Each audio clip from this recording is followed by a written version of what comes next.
성서학자들은 본문 4절을 근거로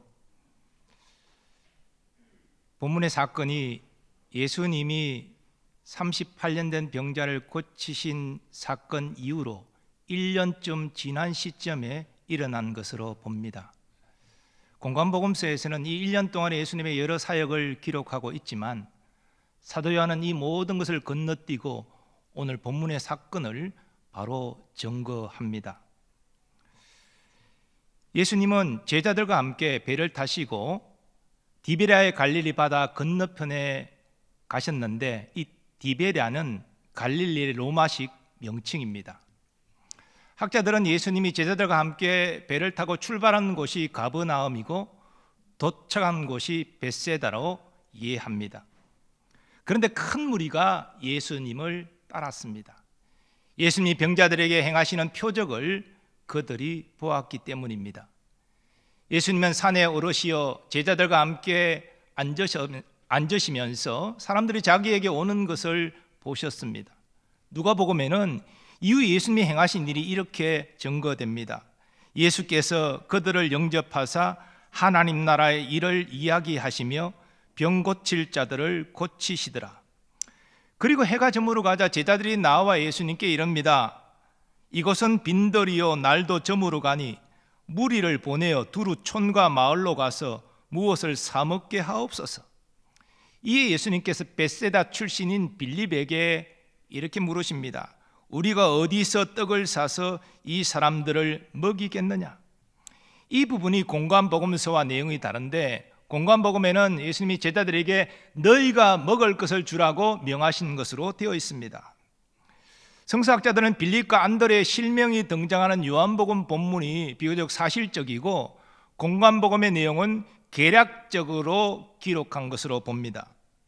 빌립은 예수님의 질문에 이렇게 아뢰입니다. 각 사람으로 조금씩 받게 할지라도 200데나리온의 떡이 부족하리이다. 이때 예수님과 빌립의 대화를 듣고 있던 안드레가 예수님께 나와 아뢰입니다. 여기 한 아이가 있어 보리떡 5개와 물고기 2마리를 가지고 있나이다. 그러나 그것이 이 많은 사람에게 얼마나 되겠사옵나이까? 성서학자들은 본문의 아이를 어린아이로 보지 않고 10대 소년으로 봅니다.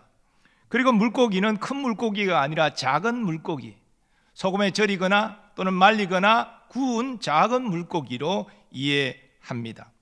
이 보리떡 5개와 작은 물고기는 이 소년의 한 끼 식사였습니다. 예수님은 제자들에게 사람들을 때리지 않게 하라 명하십니다. 이후 예수님이 행하신 일을 오늘 본문은 이렇게 증거합니다. 예수께서 떡을 가져 축사하신 후에 앉아 있는 자들에게 나눠주시고 물고기도 그렇게 저들의 원대로 주시니라. 그러자 놀라운 일이 일어났습니다. 성인 남자만 5,000명 이상입니다. 그 많은 무리가 여자와 아이들까지 포함해서 다 배부르게 먹었습니다. 그리고 예수님께서 제자들에게 남은 것을 다 거두라 명하셨는데 제자들이 다 거두니 12강두리에 남은 음식이 가득 찼습니다. 사람들은 예수님께서 행하신 이 오병이어의 기적을 보고 예수님을 참으로 세상에 오실 그 선지자라 칭송했습니다. 여기 그 선지자는 모세가 과거 이스라엘 자손에게 나와 같은 선지자를 하나님이 보내실 것을 말씀하신 그 선지자입니다. 내 하나님 여호와께서 너희 가운데 내 형제 중에서 너를 위하여 나와 같은 선지자 하나를 일으키시리니 너희는 그의 말을 들을지니라. 그러나 지난주 설교를 통해서 말씀드린 대로 예수님은 사람의 영광을 취하지 아니하셨습니다. 예수께서 그들이 와서 자기를 억지로 붙들어 임금으로 삼으려는 줄 아시고 다시 혼자 산으로 떠나가시니라. 오병이어의 기적은 요한복음에 나오는 7가지 표적 가운데 4번째 표적입니다. 바로 예수님이 하나님이 보내신 구원자라는 것을 이 표적을 통하여 예수님은 나타내셨습니다. 그런데 오늘 우리가 주목하고자 하는 것은 이 오병이어의 기적 자체가 아니라 이 기적이 일어나는 과정 가운데 주의 제자들이 경험하고 한 일입니다. 예수님은 해가 질 때까지 치유를 바라고 예수님을 따르는 이 큰 무리를 두고 빌립에게 이렇게 말씀하십니다. 우리가 어디서 떡을 사서 이 사람들을 먹이겠느냐. 이어지는 말씀을 보면 예수님이 빌립을 시험하셨습니다. 예수님은 이 많은 무리를 어떻게 먹일지를 이미 아셨습니다. 그러나 그 과정 가운데 빌립의 믿음을 확인하고자 빌립을 시험하신 것입니다. 그러므로 예수님의 시험은 빌립을 실족시키기 위한 시험이 아니라 빌립의 믿음을 강화시키기 위한 시험이었습니다. 그런데 빌립은 예수님의 의도를 알지 못한 채 이렇게 인간적인 계산을 내서 아뢰입니다. 각 사람으로 조금씩 받게 할지라도 200데나리온의 떡이 부족하리이다. 남자 어른만 5,000명이 이러니까 200데나리온의 떡을 사도 부족합니다, 이렇게 이야기한 것이지요.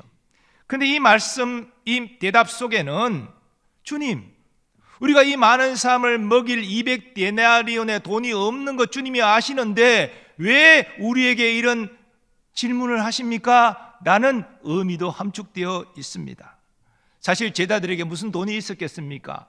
200데나리온은 상당히 큰 돈인데요, 그런 돈이 자기들에게는 없다는 것이죠. 그런데 왜 예수님이 이런 질문을 하실까? 빌립은 당황했습니다. 안드레도 이해할 수 없는 예수님의 말씀에 당하기는 마찬가지였습니다. 그러나 안드레는 나름 최선을 다해서 사람들에게 수소문해서 한 소년이 가지고 있는 양식을, 즉 오병이어를 예수님께 가지고 왔습니다. 하지만 안드레도 그것으로는 이 많은 사람을 먹이는 턱없이 부족함을 이야기함으로 자신의 연약한 믿음을 드러냅니다. 그리고 제자들은 예수님께서 사람들을 떼를 지어 잔디밭에 앉게 하라고 말씀하실 때 또 당황했습니다. 아니, 양식이라 봐야 보리떡 5개와 작은 물고기 2마리밖에 없는데 사람들을 앉혀서 도대체 무엇 하시려고 그러는 것입니까? 더 나아가 예수님께서 그 보리떡과 물고기를 축사하시고 떼어 제자들에게 주시면서 사람들에게 나누라 명하실 때는 더욱 당황했습니다. 아니, 기껏 해봐야 한 소년의 한 끼 양식인데 이거 나눈다 보면 금방 끝날 텐데 예수님 무슨 의도로 우리에게 이런 말씀을 하시지? 그들은 당황했습니다. 그런데 당시 연약한 믿음을 가졌던 제자들이 예수님이 거듭 앉게 하고 축사하시고 떼어주시면서 나누라고 말씀하실 때에 이해할 수는 없었지만 주님 무슨 의도를 가지고 우리에게 명하셨을 것이다. 그리고 순종하기 시작했습니다. 그때 놀라운 일이 일어났습니다. 장정만 5,000명 이상 되는 사람들, 여자와 어린아이를 포함하여 다 모든 무리가 배부르게 먹었습니다. 말씀드린 대로 남은 음식을 거두니 12강주리에 가득 찼습니다. 이 기적은 하나님의 능력이 예수님에게 임해서 나타난 기적입니다. 그러나 또한 연약한 믿음을 가졌지만 예수님의 이해할 수 없는 말씀에 순종함으로 제자들을 통하여 일어난 기적이기도 합니다. 오늘날 하나님은 다양한 방식으로 우리에게 말씀하십니다. 보통의 경우 하나님은 성경을 통해 우리에게 말씀하십니다. 그러나 때로 하나님이 직접 말씀하실 때도 있는데 그때는 우리의 귀에 직접 듣도록 말씀하시기보다 우리 심령에 감동하심으로 말씀하십니다. 또 하나님은 목회자의 설교나 권면을 통해서도 말씀하십니다. 믿음의 지체들의 조언을 통해서도 말씀하시고 꿈을 통해서, 환경을 통해서도 말씀하십니다. 근데 문제가 있습니다. 그 모든 하나님의 말씀이 우리가 다 이해해서 따를 수 있는 말씀은 아니라는 것입니다. 때로는 이해할 수 없는 말씀, 따르기 힘든 말씀, 그런 말씀도 우리에게 주어진다는 것입니다. 하지만 믿음의 사람은 그 순간 이해할 수 없는 주님의 말씀에 순종합니다. 그래서 하나님이 행하시는 놀라운 일을 경험하고 하나님께 영광을 돌립니다. 아브라함은 나이 100세 때 얻은 독자 이삭, 그가 10대 소년으로 자랐을 때 그 아들을 모리아산에서 번제로 바치라는 정말 이해할 수 없는 하나님의 명령을 받습니다. 하나밖에 없는 독자 이삭입니다. 하나님이 약속하시고 주신 선물입니다. 그리고 더 나아가 이삭을 통하여 후손이 번성할 것이라는 약속도 아브라함 받았습니다. 근데 하나님은 그를 번제로 죽여 바치라는 것입니다. 이해할 수 없습니다. 인간적으로도 따를 수 없는 말씀입니다. 그러나 아브라함은 자기 생각과 뜻을 내려놓고 하나님 말씀을 따라 순종합니다. 그러고 괴롭지 않았겠습니까? 갈등이 없었겠습니까? 그러나 중요한 것은 순종했다는 것입니다. 히브리서 기자는 아브라함의 그 놀라운 순종을 이렇게 증거합니다. 아브라함은 시험을 받을 때에 믿음으로 이삭을 드렸으니 그는 약속들을 받은 자로 돼 그 외아들을 드렸느니라. 그에게 이미 말씀하시기를 내 자손이라 칭할 자는 이삭으로 말미암음이라 하셨으니 그가 하나님이 능히 이삭을 죽은 자 가운데서 다시 살리실 줄로 생각한지라. 후손의 번성이 이삭으로 말미암는데 하나님이 이삭을 죽여 번제로 바치라고 하셨으니 하나님이 내가 죽인 이삭을 다시 살리실 것이다, 이런 믿음이 아브라함에게 있었다는 히브리 기자의 증언입니다. 또한 사르밧 과부의 순종도 놀라운 순종입니다. 북이스라엘이 우상 숭배의 제약으로 하나님의 징벌을 받습니다. 하나님은 수년 동안 가뭄이 지속될 것을 말씀하시며 엘리야에게 이렇게 명하십니다. 시돈에 속한 사르밧으로 가서 거기 머물라. 내가 그곳 과부에게 명령하여 내게 음식을 주게 하였느니라.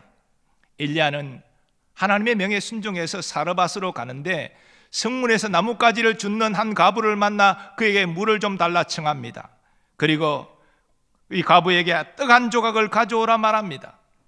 지금 기근과 가뭄이 겹쳐 있습니다. 그래서 이 과부도 나뭇가지를 주워서 땔감 삼아 마지막 밀가루로 반죽해 떡을 만들어 자기와 아들이 먹고 그 다음 죽으리라, 이런 순간입니다. 그런데 엘리야는 자기를 위해 먼저 떡을 마련해 가져오라고 말합니다. 두려워 말고 가서 내 말대로 하려니와 먼저 그것으로 나를 위하여 작은 떡 한 개를 만들어 내게로 가져오고 그 후에 너와 내 아들을 위하여 만들라. 이스라엘의 하나님 여호와의 말씀이 나 여호와가 비를 지면에 내리는 날까지 그 통의 가루가 떨어지지 아니하고 그 병의 기름이 없어지지 아니하리라 하셨느니라. 여러분, 이 과부가 엘리야가 전하는 하나님의 말씀을 이해했을까요? 저는 이해하기 어려웠을 것이라고 생각합니다. 생각해 보십시오. 통에 밀가루가 계속 공급되어지고 병의 기름이 계속 공급되어지는 것, 이거 기적이잖아요. 이런 일이 일어날 것이다, 이 과부가 확신할 수 있었을까요? 그런데 놀라운 것은 인간적으로 이해할 수 없는 말씀이지만 순종했다는 것입니다. 그럴 때 일어난 일을 성경은 이렇게 증거합니다. 그와 엘리야와 그의 식구가 여러 날 먹었으나 여호와께서 엘리야를 통하여 하신 말씀같이 통의 가루가 떨어지지 아니하고 병의 기름이 없어지지 아니하니라. 아멘. 신약으로 넘어와서 베드로가 예수님 말씀에 순종하여 깊은 곳에 그물을 내린 것도 놀라운 순종입니다. 베드로는 밤새도록 물고기를 잡고자 했으나 허탕쳤습니다.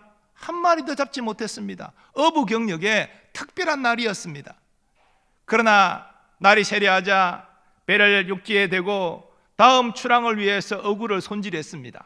그때 예수님께서 베드로의 배에 오르사 사람들에게 가르치시고 이후에 베드로에게 깊은 데로 가서 그물을 내리라 명하십니다.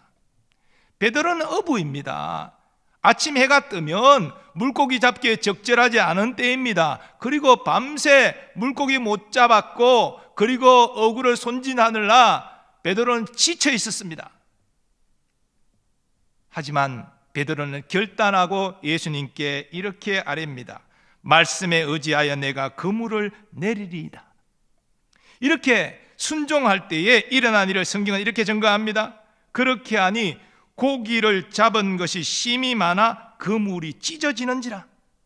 베드로는 자신의 어부 상식으로 이해할 수 없는 주님의 말씀이지만 순종했습니다. 그럴 때 놀라운 일을 경험하였습니다.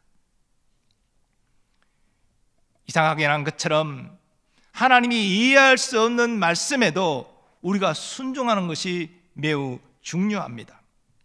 이를 위해서 우리는 우리가 들은 말씀, 받은 말씀이 정말 하나님의 말씀인가 점검하는 과정이 필요합니다. 본문에서 제자들은 예수님께 직접 명을 받았습니다. 그러나 우리는 예수님께 직접 명을 받지 못합니다. 사탄은 미혹의 대가입니다.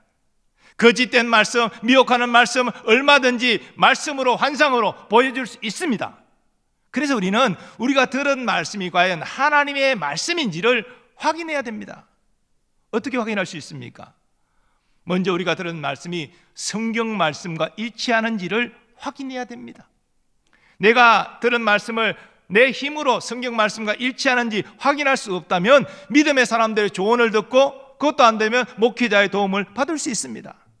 우리는 결정하고 행동하기 전에 이것이 하나님 말씀인지를 먼저 분별해야 됩니다. 성경 말씀과 일치한지를 분별하시기 바랍니다. 두 번째로, 하나님이 우리에게 하시는 말씀을 행할 때에 이게 하나님께 영광이 되는지, 하나님을 기쁘시게 할 수 있는 것인지를 점검하시기 바랍니다. 하나님의 말씀은 항상 하나님을 기쁘시게 하는 내용입니다. 더하여 우리는 하나님이 주신 말씀이 이웃에게 유익을 줄 수 있는 말씀인지를 확인해야 됩니다. 하나님은 우리 이웃을 내 몸과 같이 사랑하라고 명하셨습니다. 그러나 하나님이 이웃을 해되게 하는 말씀을 주실 리가 없는 것이지요. 나만 유익하고 이웃에게는 해를 끼치는 그런 말씀을, 그런 행위를 우리에게 요구하지 않으시는 것입니다. 이처럼 성경 말씀으로 하나님께 영광이 되는지 이웃에게 유익이 되는지 확인하시는 과정을 꼭 거치시기를 바랍니다. 그렇게 해서 하나님 말씀이 분명해지면 내 생각과 판단이 있고 내 환경과 여건이 있지만 그것을 바라보지 마시고 하나님을 바라보시기 바랍니다. 하나님은 놀라운 지혜를 가지신 분이십니다. 하나님은 못 이루실 것이 없는 능력의 하나님이십니다. 하나님의 말씀은 항상 선하고 하나님이 그 말씀대로 이루시는 것도 항상 선합니다. 더 나아가 하나님은 나를 특별히 사랑하십니다. 독생자의 생명까지 아끼지 않고 주실 정도로 하나님은 나를 특별히 사랑하십니다. 그 하나님이 내게 말씀하신 것입니다. 그 하나님이 행하라고 명하신 것입니다. 믿음은 너 환경을 바라보는 것이 아니라 하나님을 바라보는 것입니다. 때로 이해할 수 없는 말씀이 임할지라도 또는 현실적이지 않은 말씀이 임할지라도 하나님을 신뢰하고 순종하는 것이 믿음입니다. 하나님은 하나님의 사람들에게 이 모든 믿음 보기를 원하십니다. 하나님의 사람이 자신의 생각과 환경에 주목하지 않고 하나님을 신뢰하고 의지하여 순종하는 그 성숙한 신앙인으로 성장하기를 원하십니다. 예수님께서 빌립을 비롯한 제자들에게 기대하셨던 바도 동일합니다. 예수님은 제자들이 예수님이 이해할 수 없는 말씀에도 예수님을 신뢰하고 의지하여 순종하는 모습 보기를 원하셨습니다. 빌립은 예수님의 시험을 깨닫지 못하고 인간적인 계산을 해서 예수님께 대답했습니다. 또 안드레는 소년의 오병이어를 주님께 가져오는 열심을 보였지만 그 역시 이 보리떡 5개와 물고기 2마리로 이 많은 사람을 어떻게 먹일 수 있겠습니까? 턱도 없습니다. 이런 불신앙적인 말을 했습니다. 예수님께서 제자들에게 사람들을 때를 지어 잔디밭에 앉게 하라고 명하셨을 때에도 또 보리떡과 물고기를 축사하시고 떼어주시면서 제자들에게 사람들에게 나누라 명하셨을 때도 제자들은 처음에 당황했습니다. 도대체 예수님이 왜 이런 이해할 수 없는 명령을 하실까? 저들은 이해할 수 없었습니다. 그러나 저들은 예수님께 반문하지 않고 순종했습니다. 어쩌면 그 순간 저들은 예수님이 이 앞서서 행하셨던 여러 가지 기사와 이적과 표적들을 떠올렸을지도 모르겠습니다. 맞아, 예수님은 가나 혼인잔치에서 물을 포도주로 변화시킨 기적을 일으키신 분이시잖아. 우리가 다 이해할 수 없지만 예수님이 거듭 우리에게 이렇게 말씀하시고 명하시는 것은 특별한 뜻이 있고 주님의 의도가 있을 거야. 우리는 이해할 수 없지만 예수님 말에 따르자. 그들은 그렇게 순종한 것입니다. 그래서 기대할 수 없었던 놀라운 일이 그 많은 사람이 배부르게 먹고 그 남은 음식 조각이 12강주리에 가득 차는 것을 그들은 볼 수 있었습니다. 연약한 믿음을 가진 당시 제자들이었지만 주의 이해할 수 없는 말씀에 순종할 때에 예수님의 위대하심을 경험할 수 있었고 굶주린 사람들에게 음식을 나누어주는 일에 쓰임받는 기쁨을 누렸습니다. 그리고 이 사건으로 저들의 믿음도 크게 성장했을 것입니다. 사랑하는 교우 여러분, 오늘 본문의 말씀이 우리에게 주어진 이유가 무엇입니까? 주님께서 우리에게도 이런 믿음의 순종을 원하시기 때문입니다. 우리도 때로는 이해할 수 없는 주님의 말씀을 받습니다. 현실적으로 받아들이기 어려운 주의 말씀을 받습니다. 그러나 그 이해할 수 없는 말씀에 순종할 때에 우리의 어려움을 보상하고도 남는 넘치는 주의 은혜를 경험할 수 있습니다.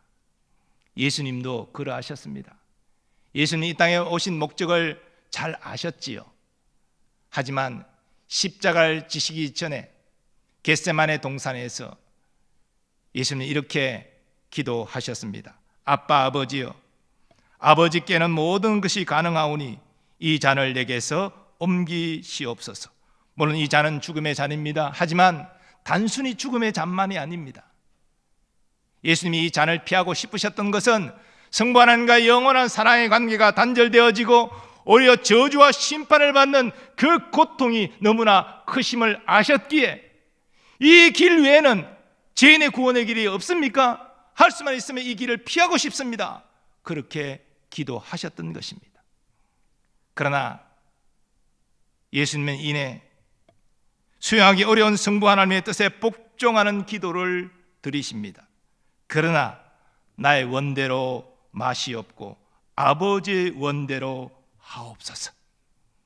그리고 순종하여 십자가에서 우리 죄를 대속하여 죽으심으로 죄인의 구원의 문을 활짝 여시고 부활 성천하여 하나님 아버지 우편의 영광 가운데 앉으셨습니다. 하나님은 이해할 수 없는 주의 말씀에 순종하는 자에게 넘치는 은혜를 베푸십니다. 믿음의 사람들은 그러한 사실을 잘 알았습니다. 그래서 하나님의 말씀을 받았을 때 염려와 두려움이 있었지만 그것을 떨치고 하나님 바라보고 순종하였습니다. 하나님은 우리에게도 이 믿음 보기를 원하십니다. 그러므로 이해할 수 없는 주의 말씀이 임할 때에 이것이 정말 하나님의 말씀인지 점검하시기 바랍니다. 그리고 하나님의 말씀이 분명해지면 하나님이 어떤 분이신지를 깊이 생각하십시오. 더 나아가 그 하나님이 내게 어떤 은혜를 베풀어 오셨는지를 떠올리십시오. 하나님이 내게 이런 은혜를 베풀어 주셨기에 지금 이해할 수 없는 말씀을 내게 주셨지만 내가 이 말씀에 순종할 때 똑같이 은혜를 내게 베푸실 것이다. 이것을 확신하고 믿음의 순종의 걸음을 내딛는 여러분 되시기를 축복합니다. 우리는 보통 하나님 청사진을 다 보여주세요. 하나님 마지막 목적지를 확인해 주시고 그 과정도 세세하게 알려주세요. 그러면 내가 두려움 없이 순종하겠습니다. 하지만 하나님이 우리를 인도하시는 방식은 전체 그림과 설계도 다 보여주시지 않습니다. 앞에 우리가 가야 될 것만 보여주십니다. 우리에게 요구하시는 것은 전체적인 순종보다 한 걸음을 내딛는 순종입니다. 주님, 내가 주님의 말씀을 이해할 수 없지만 주님을 신뢰하고 주님께서 지금까지 내게 베풀어 주신 은혜를 생각하면서 연약하지만 믿음의 한 걸음을 내딛습니다. 거기까지 순종하면 그 다음 하나님은 다음 걸음을 걸을 수 있는 믿음의 힘을 우리에게 주시는 줄 믿습니다. 그래서 한 걸음 한 걸음 주님을 따라 순종하다 보면 어느덧 하나님의 목적지에 우리가 이르게 되는 것이지요. 하나님은 이러한 방식으로 우리의 믿음을 연단하시고 우리의 믿음을 성장시켜 가는 것입니다. 그리고 우리는 이 과정에서 주의 뜻을 이루는 도구로 쓰임받는 기쁨을 누리게 되고 주님의 칭찬과 주님의 상급을, 주님이 주시는 영광을 경험하게 될 것입니다. 예수님께서 믿음으로 순종하는 자들에게 이런 약속의 말씀을 주셨습니다.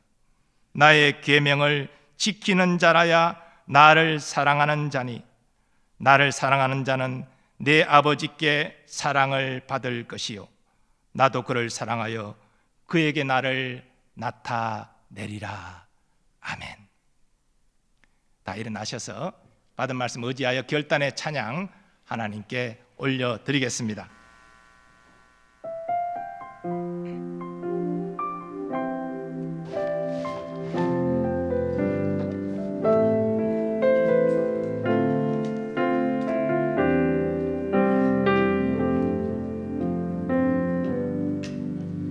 주님 말씀하시면 내가 나가리라. 주님 뜻이 아니면 내가 멈춰서리라. 나의 가고 서는 것 주님 뜻에 있으니 오 주님 나를 이끄소서. 주님 말씀하시면 주님 말씀하시면 내가 나가리라. 주님 뜻이 아니면 내가 멈춰서리라. 나의 가고 서는 것 주님 뜻에 있으니 오 주님 나를 이끄소서. 뜻하신 그곳에 나 있기 원합니다. 이끄시는 대로 순종하며 살리니 연약한 내 영혼 통하여 일하소서. 주님 나라와 그 뜻을 위하여 뜻하신 그곳에 나 있기 원합니다. 이끄시는 대로 순종하며 살리니 연약한 내 영혼 통하여 일하소서. 주님 나라와 그 뜻을 위하여 오 주님 나를 이끄소서. 오 주님 나를 이끄소서. 오 주님 나를 이끄소서. 이 시간 받은 말씀 의지하여 함께 기도하기를 원합니다. 하나님, 나는 연약합니다. 나는 부족합니다. 그러나 주님이 말씀하실 때 비록 이해할 수 없는 말씀일지라도 믿음의 한 걸음을 내디딜 수 있는 용기를 더하여 달라고, 그래야 다음 걸음을 인도하신 하나님을 경험하게 해달라고, 이를 동안 함께 쓰임받는 기쁨을 누리고 주님과 동행하는 복된 삶을 살게 해달라고 주 한 번 외치고 합심하여 기도하겠습니다. 주여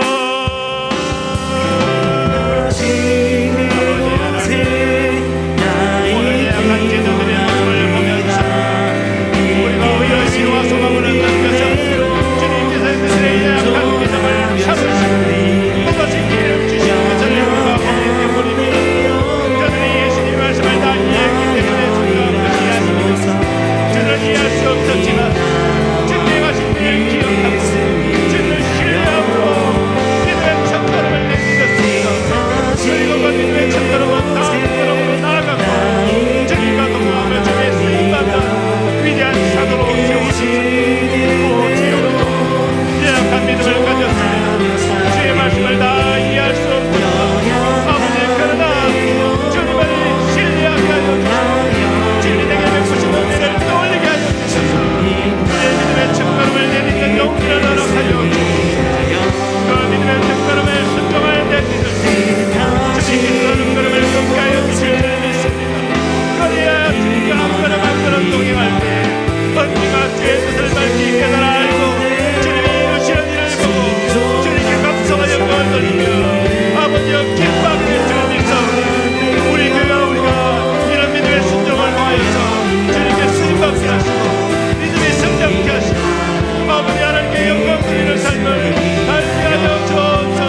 우리를 통하여 이익을 누리게 하시고 하나님 앞에 그런 믿음으로 세워져가는 우리가 되게 하여 주시옵소서.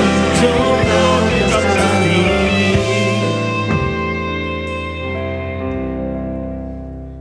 하나님 아버지 감사합니다. 오늘 연약한 제자들 거듭되는 순종의 실패에도 불구하고 주님께서 참으시며 또 다른 순종의 기회를 허락하여 주셔서 마침내 저들이 이해할 수 없는 주의 말씀이지만 순종함으로 주의 놀라운 영광을 보고 하나님께 쓰임받는 기쁨을 누렸습니다. 우리도 제자들처럼 여러 면에서 연약하지만 주님 말씀하실 때 비록 다 이해할 수 없지만 순종의 한 걸음을 내딛는 용기를 허락하여 주옵소서. 그 첫 걸음을 내디딜 때 주님의 일하심과 역사하심을 보게 될 줄 믿고 또 다음 걸음을 순종함으로 내디딜 수 있을 줄 믿습니다. 이를 통하여 하나님의 역사하심을 보게 하시고 하나님께 쓰임받는 기쁨을 누리게 하시며 조금씩 우리의 믿음이 성장해가는 것을 경험하게 하여 주옵소서. 올 한 해 복음을 우리가 새롭게 되기를 원합니다. 세상을 이롭게 하기를 원합니다. 순종을 통하여 이 일들을 이름으로 주의 기쁨되는 우리 교회와 우리의 삶이 되게 하여 주옵소서. 또 연이어 우리가 주님께 믿음으로 맡깁니다. 우리의 건강의 문제, 경제적인 문제, 자녀와 가정의 문제 믿음으로 맡길 때 하나님의 선한 역사하심을 확신하고 평강을 누리게 하여 주옵소서. 특별히 기도하는 것은 멀리 유학 중인 우리의 자녀 손들, 그리고 또 군에 있는 우리의 자녀들, 또 선교사님들과 그 가족들 주님 보호해 주시고 인도하여 주옵소서. 오늘도 주님이 주신 은사와 재능과 직분에 따라 헌신하는 모든 주의 종들을 기억하시고 저들에게 은혜와 복을 충만히 내려 주옵소서. 우리나라 우리 민족에게도 주의 자비와 긍휼이 임하기를 소망합니다. 코로나 이 위기로부터 우리 국민들을 보호하여 주시고 속히 치유 회복되게 하여 주옵소서. 의료 관계자, 방역 관계자 특별히 주님 지켜 보호하여 주시고 산적한 국가적인 여러 문제들, 위정자들 최선 다하여 백성을 바라보고 헌신함으로 하나님 문제들이 해결되어지고 우리가 이전의 일상을 온전히 회복할 수 있도록 주님 도와 주옵소서. 남북의 평화복음 통일도 하나님 일하고 계심을 믿습니다. 포기하지 않고 우리도 기도하게 하므로 하나님 함께 예배하고 함께 복음 전하는 영광스러운 날을 꼭 맞이하게 하여 주옵소서. 이제는 우리 주 예수 그리스도의 은혜와 하나님 아버지의 무한하신 사랑하심과 성령님의 역사하심과 교통하심이 주님이 이해할 수 없는 말씀을 하실 때 연약한 믿음을 가졌을지라도 순종의 한 걸음을 내디듬으로 다음 걸음을 인도하시는 하나님을 경험하고 하나님 일에 쓰임받는 기쁨 누리기를 소원하는 모든 주의 백성들의 삶의 범사 위에 이제부터 영원까지 함께 하시기를 축원하옵나이다. 아멘.